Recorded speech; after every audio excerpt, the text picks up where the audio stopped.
رب تعالیٰ قرآن مجید کی سپارہ نمبر 26 کی سورہ فتح میں ارشاد فرماتا ہے کہ محمد رسول اللہ والذین معه اشداء علی الکفار رحماء بینہم تراہم رکعا سجدا یبتغون فضلا من اللہ ورضوانا.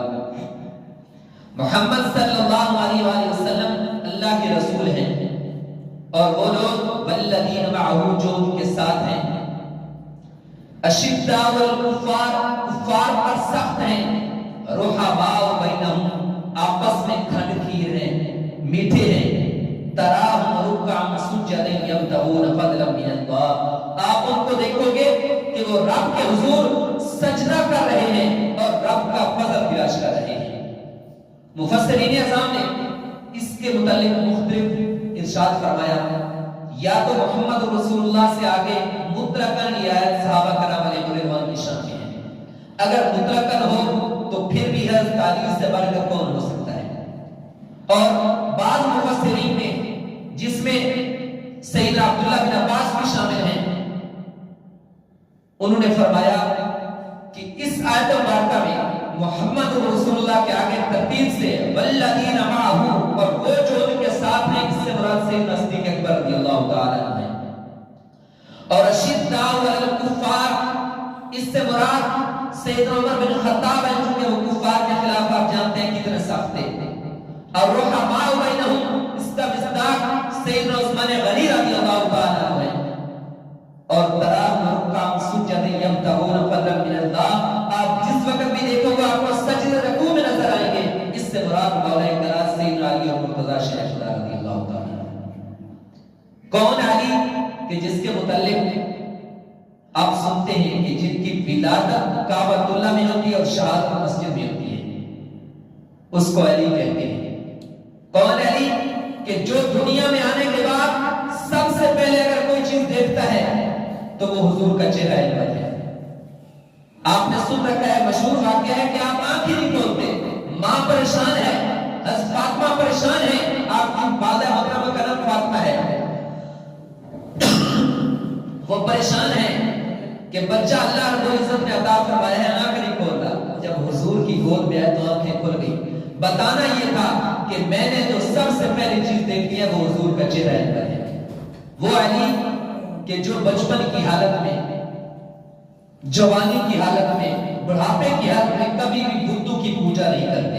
حتیٰ کہ میں پڑھ رہا تھا مورخین لکھتے ہیں کہ جب آپ اپنی ماں کے پیٹ میں آئے پیٹ مبارک میں آئے تو اس کے بعد آپ کی ماں بھی کبھی جھک نہیں سکی بتوں کے آگے جب سے وہ پیٹ میں آئے کہ انہوں نے پیٹ میں آنے کے بعد اپنی ماں کو بھی بتوں کے آگے نہیں جھکنے دیا. اور اسی زمرے میں آپ کی پیدائش ہوتی ہے کعبۃ اللہ میں وہ کعبہ میں جاتی ہیں چونکہ وہاں بت لٹکے ہوئے تھے تو وہ ماں کو جھکنے نہیں دیتے بتوں کے آگے. تو جو اپنی ماں کو بتوں کے آگے نہیں جھکنے دیتا وہ خود کو بتوں کے آگے کیسے جھکے گا. اور بچوں میں سے سب سے پہلے اسلام لانے والی شخصیت اور ام المؤمنین حضرت خدیجہ الکبریٰ کے بعد سب سے پہلے نماز پڑھنے والی شخصیت کو بھی مولا علی مرتضی شیخ خدا کہتے ہیں. نبی مکرم صلی اللہ علیہ وآلہ وسلم جس کو گھٹی عطا فرمائے نبی مکرم صلی اللہ علیہ وآلہ وسلم جس کو فرمائے کہ انا مدینۃ العلم وعلی بابها میں علم کا شہر ہوں اور علی اس کا دروازہ ہے اس کو مولا کرام سیدنا علی اور مرتضی شیخ خدا کہتے ہیں. نبی مکرم صلی اللہ علیہ وآلہ وسلم کی مولا کرام سے محبت دیکھیے. ترمذی شریف کی حدیث مبارکہ ہے حضرت ام عطیہ رضی اللہ تعالی عنہ روایت فرماتی ہیں آپ فرماتی ہیں کہ حضور مکرم صلی اللہ علیہ وآلہ وسلم نے صحابہ کا ایک لشکر بھیجا جنگ کے لیے کسی جنگ کے لیے تو اچانک ایک پرندہ جو اس وقت نایاب تھا تقریباً حضور کی بارگاہ میں پیش کیا گیا تو حضور کے پاس جب وہ آیا تو حضور نے دعا فرمائی یا باری تعالیٰ جو شخصیت تجھے پسند ہے اسے واپس بھیج یعنی میرے پاس بھیج اور وہ میرے ساتھ اس پرندے کا گوشت نہ کرے. جو شخص تجھے پسند ہے نبی مکرم صلی اللہ علیہ وسلم نے دعا فرمائی کہ یا باری تعالیٰ جو شخصیت تجھے پسند ہے اسے بھیج اور میں چاہتا ہوں میرے ساتھ اس گوشت کو تناول کرے۔ تو مولا قناعت سیدنا علی المرتضیٰ شیر خدا رضی اللہ تعالیٰ عنہ حاضر ہوتے ہیں اور حضور کے ساتھ تناول فرماتے ہیں۔ اسی طرح یہ بھی ترمذی شریف کی حدیث مبارکہ ہے کہ مولا قناعت سیدنا علی المرتضیٰ شیر خدا رضی اللہ تعالیٰ عنہ ایک لشکر کے ساتھ جنگ میں تشریف لے گئے تو حضور نے دعا فرمائی، یا باری تعالیٰ مجھے اس وقت تک موت ہی نہ لینا جب تک میں مولا قناعت کو نہ دیکھوں۔ یہ حضور کی محبت مولا قناعت علی المرتضیٰ شیر خدا رضی اللہ تعالیٰ عنہ سے۔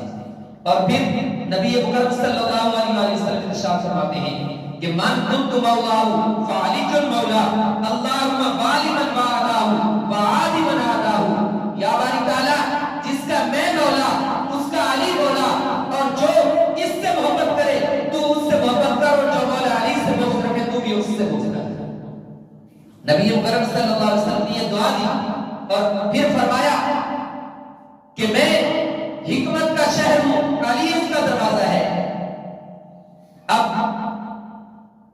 یہ ایسی حدیث ہے کہ جس کو سینکڑوں سے زیادہ راوی نے روایت کیا ہے کہ من کنت مولا فعلی المولا، جس کا میں مولا۔ اب جو نبی مکرم صلی اللہ علیہ وسلم کو اپنا آقا و مولا مانتا ہے اس کے لیے ضروری ہے کہ وہ مولا قناعت سیدنا علی المرتضیٰ شیر خدا رضی اللہ تعالیٰ عنہ کو بھی مولا مانے۔ اب مومن وہ مومن ہی نہیں ہو سکتا جو مولا قناعت سیدنا علی المرتضیٰ شیر خدا رضی اللہ تعالیٰ عنہ نہ مانے۔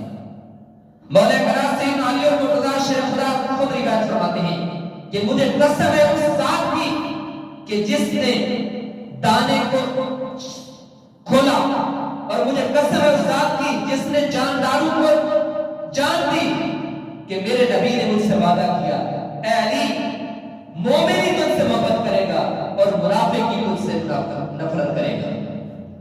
اب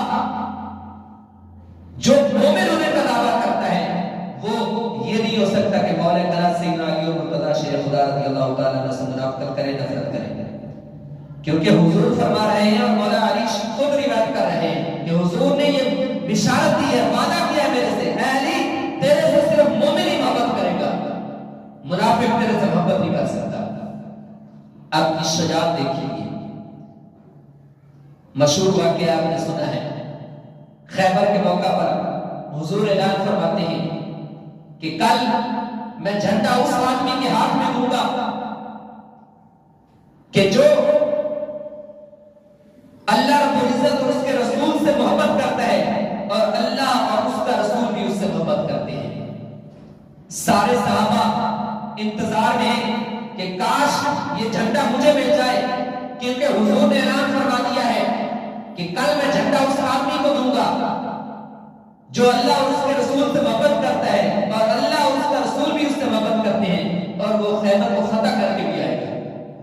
یہ بھی بشارت دے دی ہے۔ تو ہر بندہ انتظار میں ہے۔ صبح حضور نے فرمایا علی کہاں ہے؟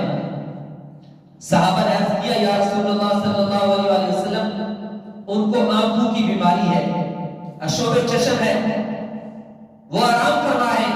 حضور نے فرمایا علی کو بلایا جائے۔ مولا قناعت سیدنا علی المرتضیٰ شیر خدا رضی اللہ تعالیٰ عنہ آپ کو بلایا گیا۔ حضور نے اپنا لعاب دان آنکھوں پر لگایا، آنکھیں بالکل ٹھیک ہو گئی۔ حضور نے جھنڈا عطا فرمایا۔ مولا علی شیر خدا رضی اللہ تعالیٰ عنہ روانہ ہوتے ہیں، دروازہ جا کے کھٹکاتے ہیں، خیبر کا دروازہ۔ اندر سے آواز آتی ہے، کون؟ اندر والا آدمی بولتا ہے میں مرحب ہوں۔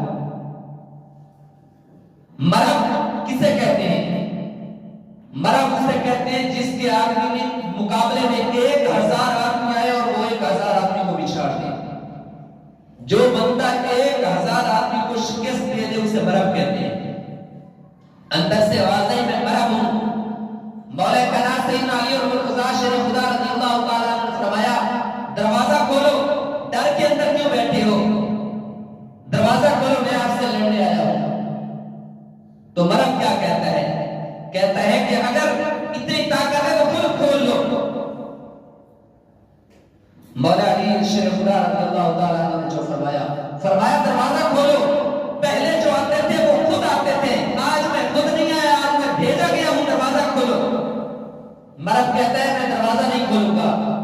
مشہور واقعہ آپ نے سنا ہوا ہے, مولا کرام سیدنا علی اور مرتضیٰ شیر خدا نے بائیں ہاتھ سے دروازے کو کھول دیا. مرد کیا کہتا ہے, میں مرد ہوں, میں زرہ پہنے ہوئے ہوں. اس وقت مولا کرام سیدنا علی اور مرتضیٰ شیر خدا رضی اللہ تعالیٰ عنہ مخاطب ہو کے کیا فرمایا کہ تو مرد ہے تو میرا نام بھی میری ماں نے حیدر رکھا ہے, میرا نام بھی میری ماں نے حیدر رکھا ہے اگر تم مرد ہے تو. اب کتابوں میں آتا ہے کہ مولا کرام سیدنا علی اور مرتضیٰ شیر خدا رضی اللہ تعالیٰ نے حیدر ہی کیوں فرمایا.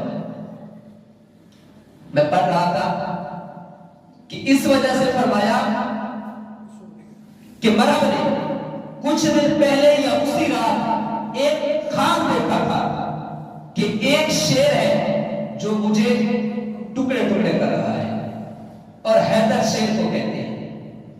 مولا کرام سیدنا علی اور مرتضیٰ جانتے تھے اس کے خواب کو, چونکہ وہ پہلے خواب دیکھ چکا تھا کہ ایک شیر مجھے ٹکڑے کرنے والا ہے, تو اس لیے مولا کرام سیدنا علی اور مرتضیٰ نے فرمایا کہ میرا نام میری ماں نے حیدر رکھا ہے. پھر اس کے ٹکڑے ٹکڑے کیے گئے. اسی طرح خندق کے موقع پر عمر بن عبدو, وہ جب مولا کرام سیدنا علی اور مرتضیٰ شیر خدا رضی اللہ تعالیٰ عنہ کے سامنے آتا ہے تو وہ کہتا ہے اے میرے چچا کے بیٹے, میں آپ سے مقابلہ نہیں کرنا چاہتا, میں آپ کو قتل نہیں کرنا چاہتا. تو مولا کرام فرماتے ہیں میں نے تو تجھے قتل کرنا ہے, سامنے آ. وہ کہتا ہے تو کیسے کرے گا, میں تو 1000 آدمی کا مقابلہ کرنے والا ہوں. مولا کرام فرماتے ہیں تو اگر 1000 آدمی کو قتل کرنے والا ہے تو میں بھی حیدر ہوں, آ میرے مقابلے میں. پھر اس کو ٹکڑے ٹکڑے کیا. یہ آپ کی شجاعت ہے.